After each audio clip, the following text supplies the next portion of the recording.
Hello friends, welcome to बड़े भैया। बड़े भैया में आपका मैं शुभम स्वागत करता हूं। दोस्तों, इस वीडियो को स्टार्ट करने से पहले हम आपसे एक क्वेश्चन पूछते हैं। ये क्वेश्चन बहुत सिंपल है दोस्तों। दोस्तों, अगर भारत का मैच, क्रिकेट मैच, ऑस्ट्रेलिया से हो या इंग्लैंड से, तो क्या भारत दोनों मैच में सेम स्ट्रेटजी फॉलो करेगा? आपका आंसर आएगा नहीं। हम बहुत सारे फैक्टर्स को ध्यान में रखेंगे। मैच कहाँ पर हो रहा है, अपोनेंट टीम्स की क्या स्ट्रेंथ है, अपोनेंट टीम्स में कौन बॉलर अच्छे हैं, कौन बैट्समैन अच्छे हैं। हर प्लेयर्स के लिए एक हमको डिफरेंट स्ट्रैटेजी बनानी होती है। दोस्तों, सिमिलरली हमारे पास अगर हम दो एग्ज़ाम्स में अपियर हो रहे हैं, यूपीएससी या यूपीपीसीएस, तो क्या उनके लिए सेम स्ट्रैटेजी होगी? आंसर यही आएगा कि नहीं, दोनों के लिए स्ट्रैटेजी अलग होनी चाहिए। अगर हम एग्ज़ाम स्पेसिफिक स्ट्रैटेजी बनाएंगे तो डेफिनेटली हम सक्सेस की तरफ आगे बढ़ेंगे। दोस्तों, इस वीडियो को स्टार्ट करते हैं एक बहुत ही अच्छे कोट से। ये कोट कहता है, if you know the enemy and know your self, you need not fear the result of 100 battles. If you know your self but not the enemy, for every victory gained you will also suffer defeat. If you know neither the enemy nor your self, you will सकम in every battle. दोस्तों, इस coat का simple meaning यही है कि आपको अपने opponents को जानना है। आप अपने को तो जानते हैं कि आपकी क्या स्ट्रेंथ है, क्या वीकनेस है, ये सब आपको पता है। लेकिन आप अपने अपोनेंट्स का स्ट्रेंथ और वीकनेस जानना बहुत ज़रूरी है। तो दोस्तों, ये हमारा जो वीडियो होगा, इसी में आपको हेल्प करेगा कि कैसे आप अपने अपोनेंट्स, इस जो कि एग्ज़ाम यूपीपीसीएस प्रीलिम्स 2025 है, फिर मेंस, फिर इंटरव्यू, उसके बारे में हम आपको बताएंगे।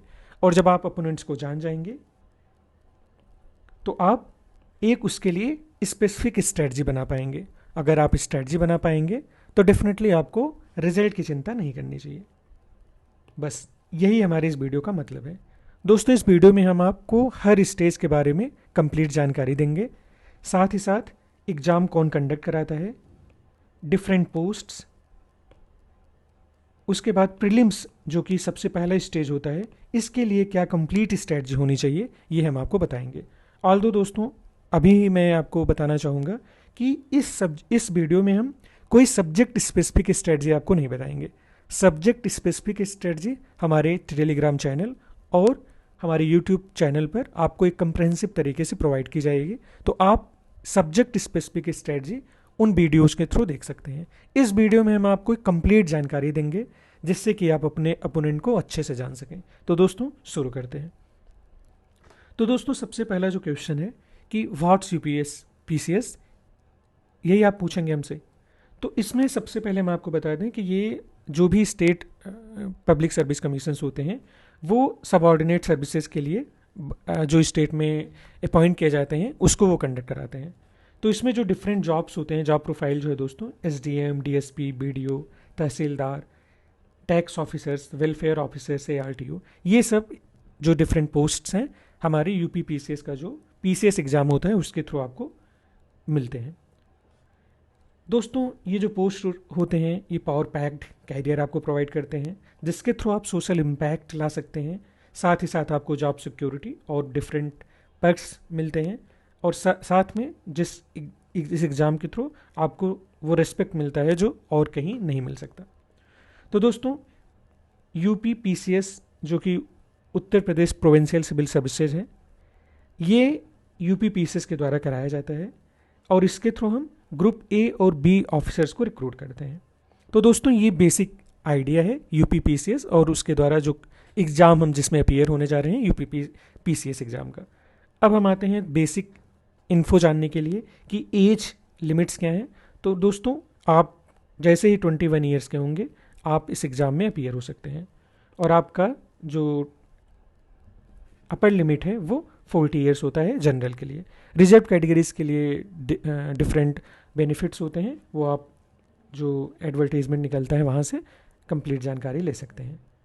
इसके बाद दोस्तों, जो बेसिक एलिजिबिलिटी क्राइटेरिया होता है वो आपका ग्रेजुएशन बैचलर्स डिग्री होना चाहिए। अब दोस्तों आप अगर यूपी पीसीएस में पीसीएस एग्ज़ाम में अपीयर होना चाह रहे हैं तो ये मैटर नहीं करता है कि आपने बायो पढ़ा है कि कोई और डिफरेंट स्टडीज़ पढ़ी है।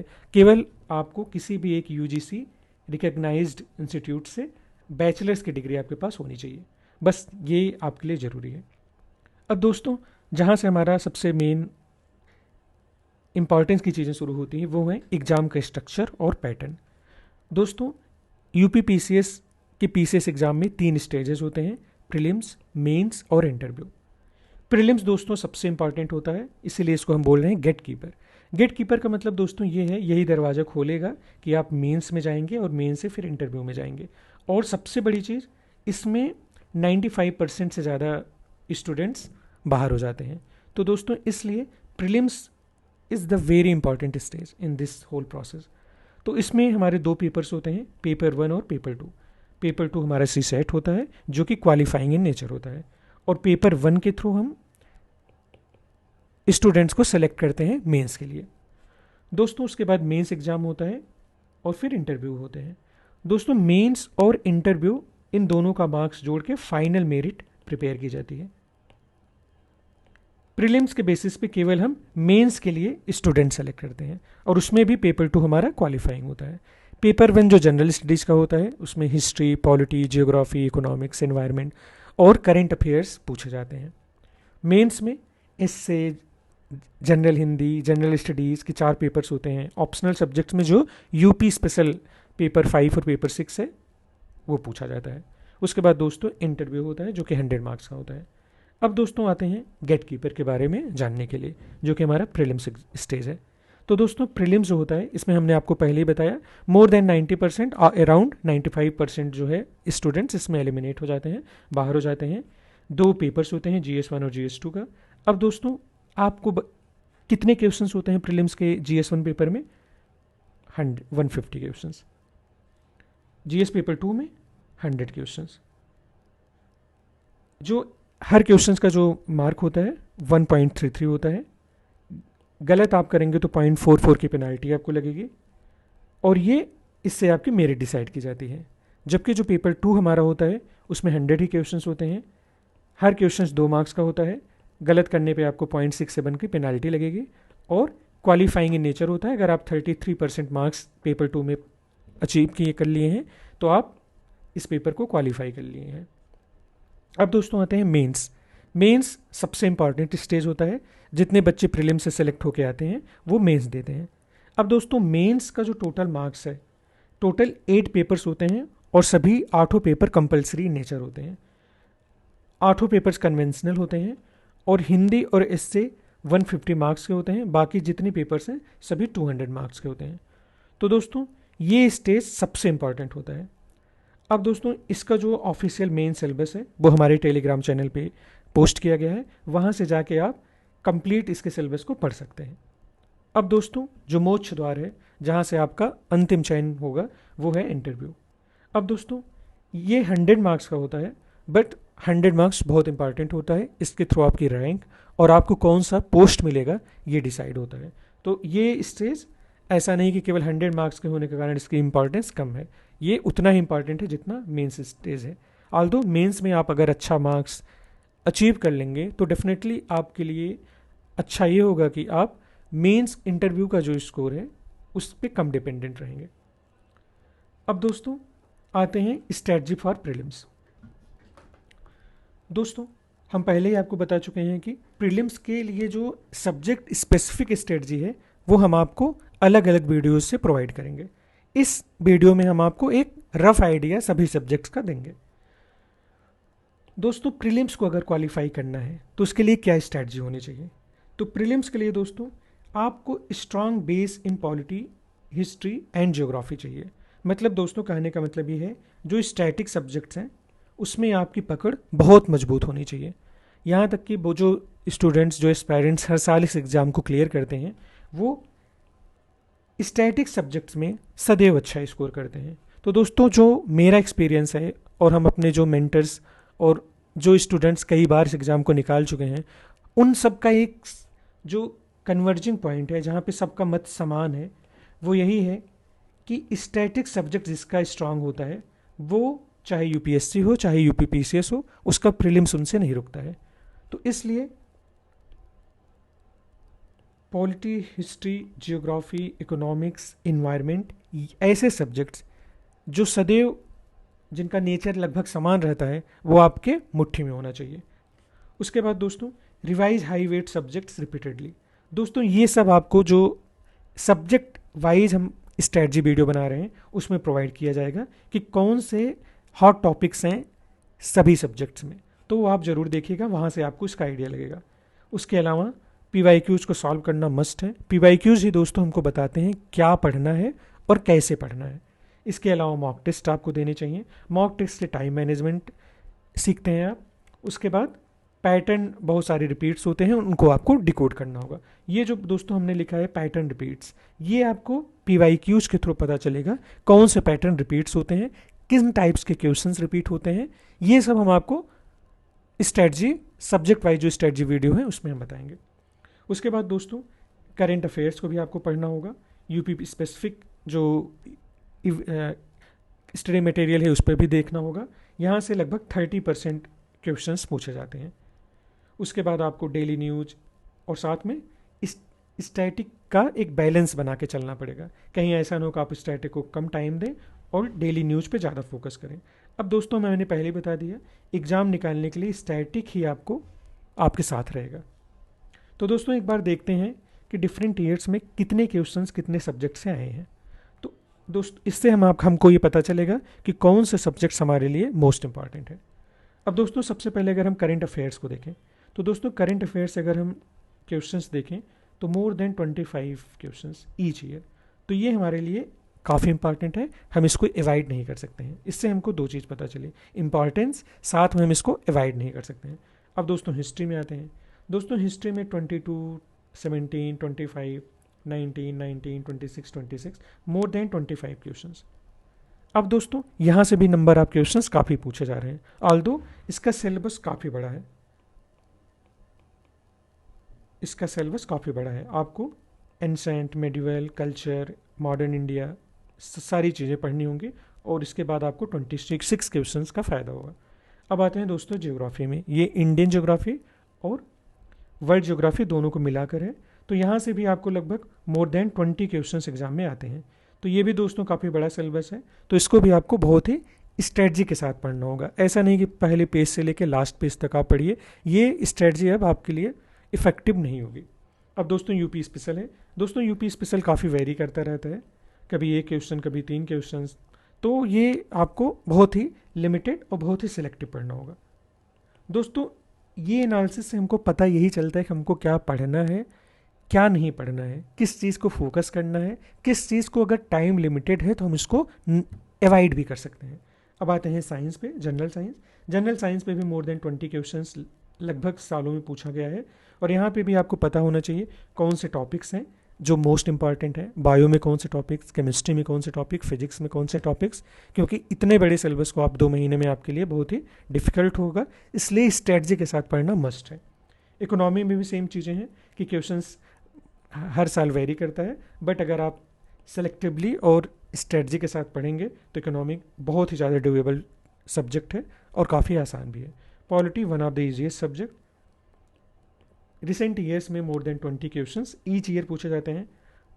स्ट्रेटजी के साथ पढ़ेंगे तो 2 महीने में आसानी से और लगभग 95% क्वेश्चंस आप आसानी से इस सब्जेक्ट में कर सकते हैं। एनवायरनमेंट लगभग 10 क्वेश्चन से ज़्यादा हर साल पूछे जाते हैं और दोस्तों 10 के 10 क्वेश्चन आप कर सकते हैं अगर आप सेलेक्टिवली स्ट्रेटजी और राइट टॉपिक्स को पढ़ते हैं तो दोस्तों ये रहा एक रफ आइडिया कि हर सब्जेक्ट का क्या इंपॉर्टेंस है। अब दोस्तों आते हैं कि priority of preparation of subjects. दोस्तों अगर आपको पता चल गया कि किसी से 20 क्वेश्चंस आ रहे हैं, किसी से 15 क्वेश्चंस आ रहे हैं, तो क्या आप 20 वाले को पढ़ेंगे कि 15 वाले को? तो दोस्तों इसका आंसर बहुत सिंपल है, हमको ये डिसाइड करना होगा कि कहाँ से जो क्वेश्चंस मान लो 20 आ रहे हैं और मान लो हम 2 महीने में उसको पढ़ ही ना पाएँ, उसका इतना लेंदी सिलेबस हो, तो आपके लिए वो ज़्यादा इफेक्टिव नहीं होगा, बल्कि इफेक्टिव वो होगा 10-10 क्वेश्चंस के 2 टॉपिक ऐसे पढ़ लीजिए जहाँ से 20 क्वेश्चंस वहाँ से भी आ रहे हैं, साथ में इसको आप कर भी सकते हैं। अब दोस्तों देखते हैं सबसे पहले, अगर आपके पास 60 डेज़ हैं मान लीजिए, तो 60 डेज़ को कैसे आप इन्वेस्ट करेंगे। दोस्तों याद रखना वर्ड इन्वेस्ट, इन्वेस्ट का मतलब जहाँ पे रिजल्ट आपको 100% मिले। तो दोस्तों सबसे पहले आता है पॉलिटी। पॉलिटी दोस्तों मस्ट डू है, इसमें मोर देन 20 क्वेश्चंस आते हैं। क्वेश्चंस इजी होते हैं, बेसिक कॉन्सेप्चुअल क्वेश्चंस पूछे जाते हैं और हाईली स्कोरिंग होता है। दोस्तों पॉलिटी सब्जेक्ट को मैं खुद आपके साथ 8 सेशंस में डिस्कस करूंगा, तो आप पहले ही सेशन से आपको समझ में आ जाएगा कि कैसे और क्या आपको पढ़ना है और कितना ज़्यादा स्कोरिंग ये सब्जेक्ट है। दूसरा एनवायरनमेंट है दोस्तों, एनवायरनमेंट को नंदिनी मैम लेंगे। इससे 10 से 12 क्वेश्चंस हर साल एग्जाम में पूछा जाता है। दोस्तों इन्वायरमेंट का सबसे अच्छा पॉइंट ये है कि अच्छी बात इस सब्जेक्ट की ये है कि इससे फिक्स टॉपिक से क्वेश्चंस पूछे जाते हैं, जहाँ पे बहुत ज़्यादा प्रिडिक्शन आप बहुत आसानी से कर सकते हैं। तो इसलिए ये नंबर 2 पे आता है हमारे जो प्रिपरेशन। अगर आपको सब्जेक्ट करने हैं तो सबसे पहले पॉलिटी करिए, फिर एनवायरनमेंट कीजिए। उसके बाद दोस्तों इकोनॉमी आता है। इकोनॉमी से भी 10 से 12 क्वेश्चंस आते हैं। बट इकोनॉमी क्यों इंपॉर्टेंट है दोस्तों? क्योंकि क्वेश्चंस बहुत ही मॉडरेट होते हैं। अगर आपको बेसिक अंडरस्टैंडिंग है तो आप आसानी से ऐसे क्वेश्चंस कर लेंगे। साथ में फैक्चुअल इन नेचर होते हैं, हाई स्कोरिंग टॉपिक होता है, और यहाँ पर भी इन्वायरमेंट के तरीके से रिपीटेड टॉपिक्स बहुत बार पूछे जाते हैं। हर साल लगभग रिपीटेड टॉपिक्स ही होते हैं। उसके बाद दोस्तों आते हैं ज्योग्राफी में। ज्योग्राफी क्यों दोस्तों? 17 से लेकर 25 क्वेश्चन एग्जाम में आते हैं यहाँ से, और सिलेबस बहुत बड़ा है दोस्तों। बट जो सर आपके साथ ही सब्जेक्ट डिस्कस करेंगे, आप उनसे एक ही सेशन के बाद समझ जाएंगे कि वो आपको जितनी बार यूपी पीसीएस प्रीलिम्स दिए हैं, हर बार स्कोर किए हैं और ऑलरेडी यूपी पीसीएस में सेलेक्टेड हैं। 5 यूपीएससी के मेंस दिए हैं, उनका ज्योग्राफी ऑप्शनल था। तो दोस्तों ज्योग्राफी में वो आपको मास्टर बना देंगे, आप मुझ पर ट्रस्ट रखिए। इस बड़े सिलेबस को भी वो कैसे 8 सेशन में या 10 सेशन में जो उनके सेशंस होंगे उसमें कैसे इफेक्टिवली आपको क्या पढ़ना है क्या नहीं पढ़ना है वो आपको बताएंगे। 95% क्वेश्चन फैक्चुअल होते हैं, तो प्रिडिक्ट करना काफ़ी आसान होता है।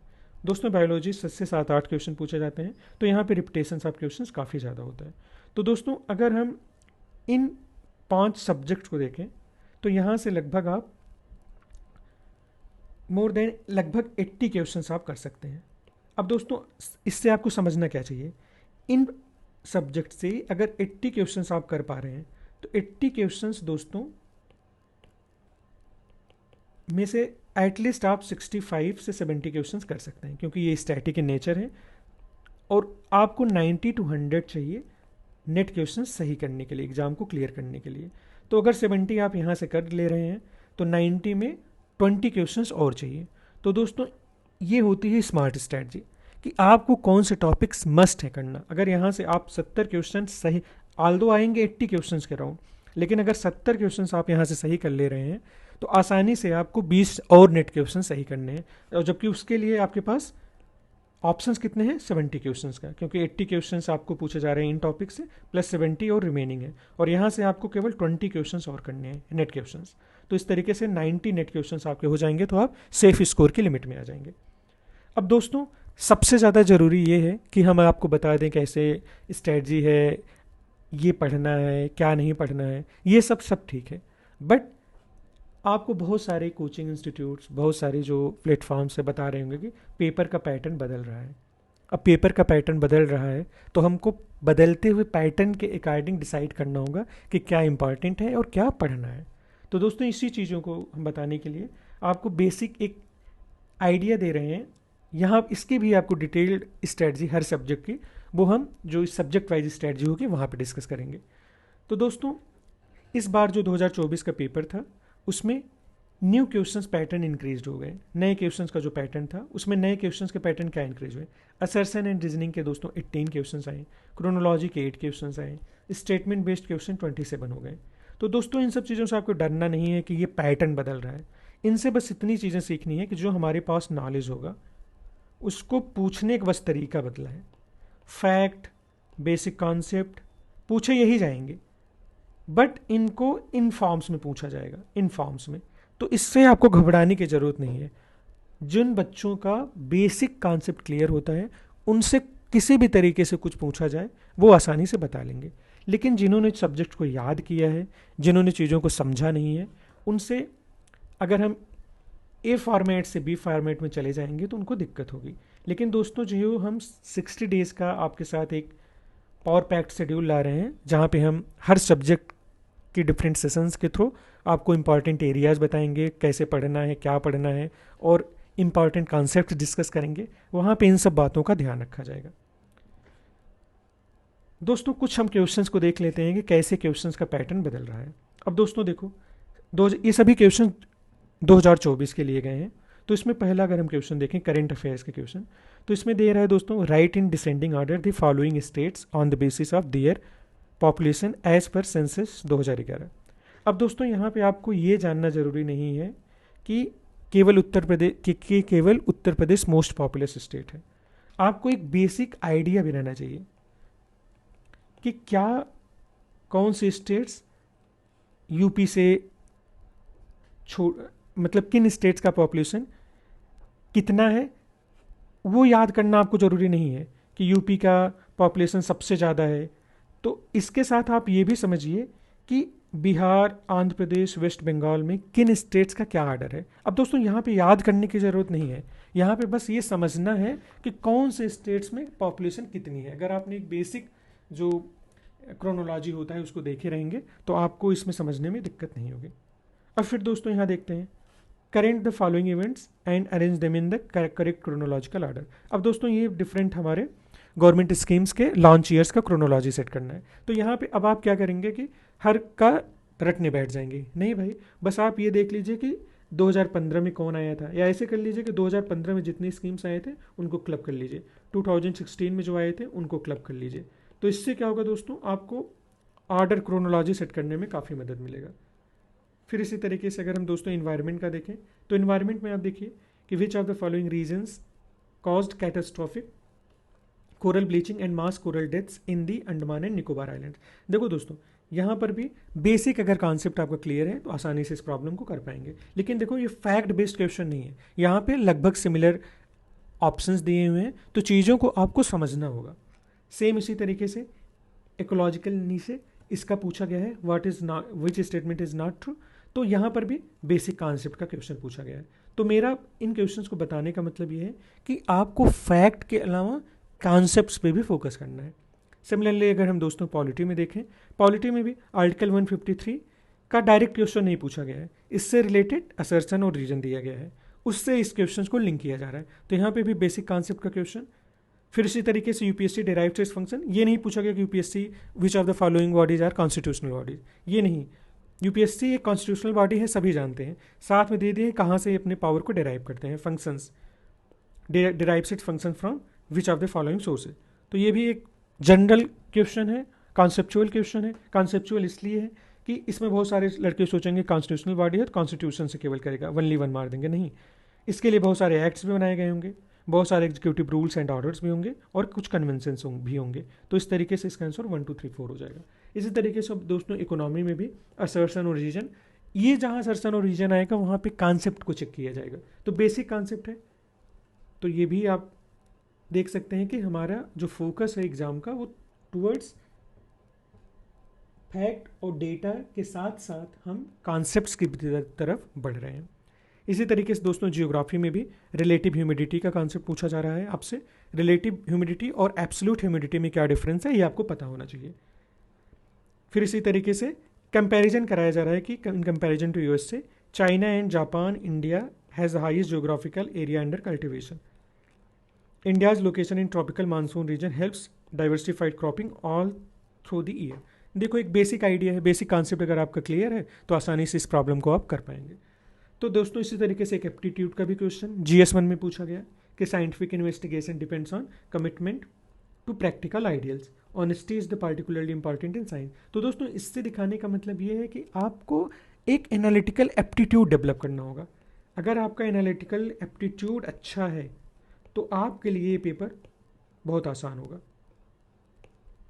अब दोस्तों हिस्ट्री में भी देखिए डायरेक्ट क्वेश्चंस नहीं पूछ रहे हैं, fact based. The definition of Dhamma given by Ashoka is taken from Rahulovada Sutta. In the 14th year of his coronation, Ashoka appointed a new type of staff called धम्मा महामंत्राज। तो दोस्तों ये सब ऐसे नहीं कि इसमें फैक्ट नहीं है, फैक्ट पूछा जा रहा है बट कॉन्सेप्ट से लिंक करके पूछा जा रहा है। तो इस तरीके से ये सारे क्वेश्चंस हैं, इनसे हम बस ये दिखाना चाह रहे थे कि जो नए पैटर्न्स आ रहे हैं उसमें कॉन्सेप्ट्स को फोकस करना होगा। ऐसा नहीं केवल आप पहले के तरीके से बस फैक्ट्स को रटते जाइए आपका काम हो जाएगा, ऐसे नहीं होगा दोस्तों। अब दोस्तों जो चेंज हुआ है, फैक्चुअल जो चेंज नहीं हुआ है, फैक्चुअल नेचर ऑफ क्वेश्चंस अभी भी पूछे जा रहे हैं। फोकस ऑन डेट्स, फैक्ट्स और करंट अफेयर्स क्वेश्चंस अभी भी इन करंट अफेयर्स के जो क्वेश्चंस हैं उसमें डेट्स, फैक्ट्स पूछा जा रहा है। एंसेंट और मिडिवल क्वेश्चंस का नेचर लगभग सेम है। बजट, इकोनॉमिक, सर्वे क्वेश्चंस भी वैसे ही हैं। अब दोस्तों इसका सॉल्यूशन क्या होगा कि जो नया पैटर्न आ गया है 60 डेज में कैसे, देखो 60 डेज में कैसे हम इस एग्ज़ाम को क्लियर करें, हमको पता कौन बताए कि क्या हमको पढ़ना है, कैसे पढ़ना है। तो दोस्तों इन सब चीज़ों का सॉल्यूशन है बड़े भैया। दोस्तों क्यों बड़े भैया आपका सॉल्यूशन है? सबसे पहले दोस्तों यहाँ पे जितने मेंटर्स होंगे सभी इस एग्ज़ाम को क्वालिफाई कर चुके हैं। दूसरा, सभी के पास एक ब्रॉड अंडरस्टैंडिंग है, सभी यूपीएससी में मेंस और इंटरव्यूज़ दिए हुए हैं, तो किसी के पास नॉलेज की कमी नहीं है। ऐसा नहीं कि हमने एक प्लेटफॉर्म खोल लिया है जस्ट कि हमारी पढ़ाने की इच्छा नहीं थी, ऐसा नहीं दोस्तों। पढ़ाने की इच्छा के साथ साथ सभी वेल क्वालिफाइड हैं। तो दोस्तों अगर हम एक आपको बेसिक रिसोर्सेज प्रोवाइड करें कि कौन से सब्जेक्ट्स के लिए क्या बुक पढ़ने चाहिए, तो उसमें पॉलिटी के लिए लक्ष्मीकांत आप ले लीजिए, इन्वायरमेंट के लिए दोस्तों वाजीराव एंड रवि ले लीजिए। क्यों दोस्तों हम वाजीराव एंड रवि यहाँ पे आपको बता रहे हैं? क्योंकि ये बुक बहुत ही पतली है और इसमें बहुत ही इंपॉर्टेंट रिसोर्सेज, बहुत ही इंपॉर्टेंट स्टेप्स दिए गए हैं, फालतू की चीज़ें नहीं दी गई हैं। तो आप इसलिए आप इस बुक को पढ़ना ज़्यादा सही रहेगा। साथ में जो फॉरेस्ट सर्वे का रिपोर्ट आता है यूपी का और इंडिया का, वो भी आपको देखना होगा। जियोग्राफी के लिए बेस्ट है दोस्तों एनसीईआरटी 9th to 12th। अब आप कहेंगे कि 60 डेज में हम क्या पढ़ सकते हैं? तो दोस्तों 60 डेज के लिए हम आपको 7 प्रोग्राम्स ला रहे हैं जहाँ पे आपको बताएंगे क्या पढ़ना है क्या नहीं पढ़ना है। हिस्ट्री के लिए selective chapters of Lucent, NCERT और स्पेक्ट्रम। इकोनॉमिक्स के लिए यूपी और यूनियन बजट, साथ में इकोनॉमिक सर्वे, न्यूज़पेपर और क्लास 11-12 के एनसीईआरटी। साइंस के लिए दोस्तों लूसेंट जी के, एनसीईआरटी क्लास 9 और 10 के, साथ में सेलेक्टिव चैप्टर्स ऑफ क्लास 12। कुछ जो चीज़ें इसमें इंपॉर्टेंट होंगी वो हम आपके साथ शेयर करेंगे। अब दोस्तों अगर आप को दिक्कत हो रही है कि हम क्या 2 महीने में आपके साथ ये 2 मंथ्स में आप इस एग्ज़ाम को क्वालिफाई कर पाएंगे या नहीं क्वालिफाई कर पाएंगे, तो इस डाउट में आप मत रहिए। आप एटलीस्ट हमारा पहला सेशन देखिए। सेशन देखने के बाद ही आपको समझ में आ जाएगा कि हम आपको कैसे बहुत ही वेल प्लान्ड और इफ़ेक्टिव तरीके से आपके साथ एक डुएबल स्ट्रेटजी शेयर करेंगे जहां से आप आराम से दोस्तों प्रीलिम्स को क्वालिफाई कर सकते हैं। तो दोस्तों बड़े भैया में आपको इंपॉर्टेंट जो नोट्स होंगे वो प्रोवाइड किए जाएंगे। MCQs ऑन ईच टॉपिक्स आपके साथ शेयर किया जाएगा। डेली सेशंस होंगे जो 2 मंथ्स तक चलेगा और इसके साथ में क्या और कैसे पढ़ना है ये डिस्कस किया जाएगा। साथ में सेक्शनल टेस्ट लिए जाएंगे जिससे कि ये चेक किया जाए कि आप सही में सीख रहे हैं कि नहीं सीख रहे हैं। उसके बाद अगर आपको कुछ प्रॉब्लम्स हो रही हैं तो आप कॉल्स भी हमसे कनेक्ट कर सकते हैं दोस्तों। उसके साथ करंट अफेयर्स के लास्ट 6 मंथ के हैंड आउट्स दिए जाएंगे। अब दोस्तों जो हमारा ये प्रोग्राम है इसमें डिफरेंट जो सेशंस हैं, पॉलिटी के, जियोग्राफी के, एनवायरनमेंट के, सभी सेशंस आपके साथ लिए जाएंगे। सबसे बड़ी चीज़ दोस्तों ये डिसिप्लिन में प्रोग्राम चलेगा कि 8 सेशंस में हम आपकी पॉलिटी ख़त्म करेंगे, 8 सेशंस में ज्योग्राफी ख़त्म होगा। इस तरीके से हम 29 सितंबर तक आपको पूरा कंप्लीट कोर्स ख़त्म कर देंगे। और दोस्तों ऐसा नहीं कि आप इसके बाद रिवीजन नहीं कर पाएंगे। पॉलिटी ख़त्म हो जाएगा तो उसके साथ साथ बीच बीच में रिवीजन के लिए टेस्ट ये सब होते रहेंगे। तो हर चीज़ों का बहुत ही सोचा समझा प्लान बनाया गया है दोस्तों। आप बस एक चीज़ विश्वास रखिए, ये प्लान बेस्ट है, इस चीज़ पे ट्रस्ट करिए। अगर 2 मंथ्स में दोस्तों अगर आप 5% इस प्रोग्राम के बारे, अगर इस प्रोग्राम को ज्वाइन करते हैं, अगर आप 5% लेवल पे अभी हैं, तो दोस्तों विश्वास रखिए, गारंटी है कि 2 मंथ्स के बाद आप मोर देन 90% का ग्रोथ होगा आपके अंदर और आराम से दोस्तों प्रीलिम्स आप क्वालिफाई कर सकते हैं। दोस्तों अगर आप 25 जुलाई तक इस प्रोग्राम में ज्वाइन करते हैं तो इसका कोई चार्ज नहीं है। 25 to 30 जुलाई इस प्रोग्राम का जो प्राइस होगा 499 और after the beginning of the course मतलब 1 अगस्त से ये 999 हो जाएगा।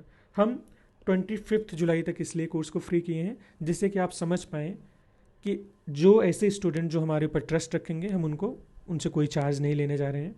और दोस्तों 500 एक बहुत ही नॉमिनल चार्ज है। हमारा जो ऑपरेशनल एक्सपेंसेस हैं हम केवल उसी को बस कंसिडर कर रहे हैं।